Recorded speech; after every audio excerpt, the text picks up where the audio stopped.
स्नेह। लक्ष्मण 3 दिन पश्चात नदी पार विवाह में राम का प्रतिनिधित्व करके लौटे तो उन्होंने जैसे ही राम के पांव छुए, राम ने उन्हें गले से लगा लिया। राम की आंखें नम देखकर सीता ने कहा, तुम्हारे भैया को तुम्हारे बिना ये 3 दिन ऐसे लगे जैसे 3 वर्ष हों। लक्ष्मण की आंखें भी नम हो आई। सच कहूं भाभी, वहां इतने लोगों को इकट्ठा देखकर मुझे पहली बार लगा हम लोग यहां जंगल में कितने अकेले हैं। विवाह कैसा रहा? राम ने पूछा। उनकी विवाह पद्धति वैदिक परंपराओं से प्रभावित नहीं थी। वह अपने जीवन को नियमों में बांधने के पक्ष में नहीं है। तो क्या वे हमसे अधिक सुखी हैं? सीता ने पूछा। ये मैं कैसे कह सकता हूं? हां, उन्हें यह सुनकर बहुत आश्चर्य हुआ कि शक्तिवान होते हुए भी पिता की आज्ञा मानकर भैया बनवास चले आए। वो एक ही जीवन में विश्वास रखते हैं और धनोपार्जन जीवन का लक्ष्य मानते हैं। और राम ने कुछ पल की चुप्पी को तोड़ते हुए कहा, उनकी कलाओं में भी व्यक्ति मुख्य है।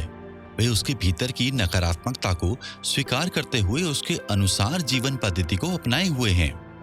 लक्ष्मण ने कहा, जबकि हम उस नकारात्मकता को अभ्यास द्वारा सकारात्मकता में बदलकर जीवन को अनंत समय के साथ जोड़ना चाहते हैं। उसके लिए हम ऐसा समाज चाहते हैं जिसमें व्यक्ति के हित और समाज के हित एक हो जाएं। सीता ने कहा, जी भाभी। सीता ने देखा राम की दृष्टि कहीं दूर अपने विचारों में डूबी है। चलो तुम पहले भोजन कर लो, भैया से बातें बाद में कर लेना, सीता ने लक्ष्मण से कहा। रात का समय था। राम भोजनोपरांत बाहर टहल रहे थे। लक्ष्मण ने पास आकर कहा, कोई चिंता भैया?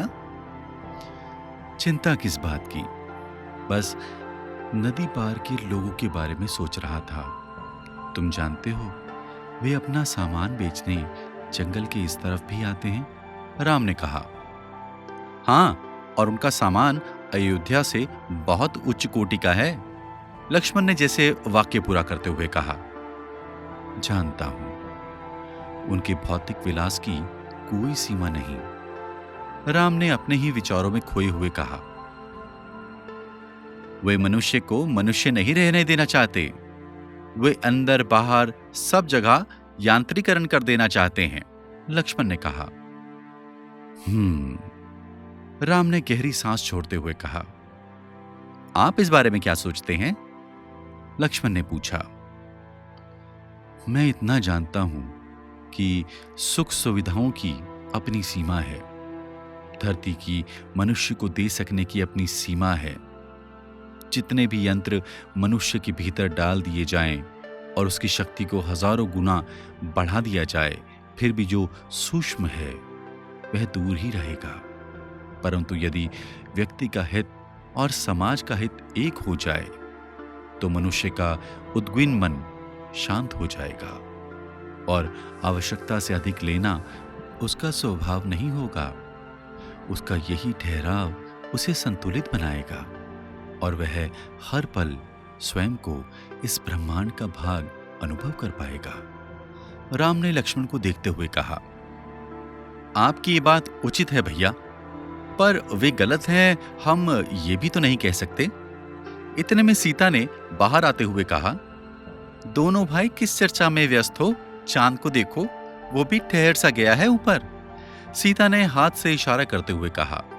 दोनों भाई हंस दिए और दोनों की दृष्टि यकायक चांद पर रुक गई। उस शांति को तोड़ते हुए राम ने कहा, ये प्राकृतिक सौंदर्य, ये शांति, ये हमारा स्नेह, ये परिपूर्ण है। शेष सब विखंडित है और खंडन में कभी सुख नहीं होता।